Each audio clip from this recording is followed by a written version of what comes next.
Vince Gaffarena, il-vittma ta' sparatura fl-imqabba f'Lulju li għadda, rrifjuta li jixed quddiem il-qorti kontra l-allegati qattila.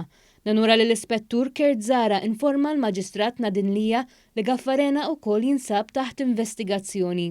Intant is-Superintendent Josrik Mifsud ta' x-xhieda tiegħu fuq dak li ra meta ssejjaħ fuq il-post dakinhar tal-isparatura fl-imqabba. Dan qal li malli waslu l-paramediċi l-pulizija kienu fuq il-post. Il-kuġin ta' Gaffarena, Xavier Gaffarena, kien miet fuq il-post iżda kuġinuh Vince kien għadu ħajb feriti f'wiċċu. Meta dan ġie mistoqsi x'ġara ma setax jitkellem u meta ġie mogħti karta u pinna dan kiteb Owen Xkembri u Leon De Bono, Kirkop. Ma' żmien is-Superintendent Mifsud ġie infurmat li l-arma użata f'din l-isparatura nstabet taħt bajtra f'ħal Kirkop. It-talba l-ħelsin mill-arrest taż-żewġ imputati ġiet mixħuda. Raġel ta' 21 sena mis-Somalja nżamm arrestat wara li ġie akkużat li kkawża ġrieħi ħfief lill-immigrant f'Bir Żebbuġa.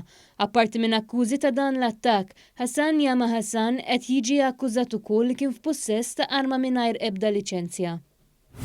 Milawd El Furjani ta' 38 sena mill-Libja nżamm arrestat fuq akkużi li ta' diversi daqqiet ta' sikkina u kkawża ġrieħi gravi lill-eks sieħba tiegħu fl-10 ta' Novembru.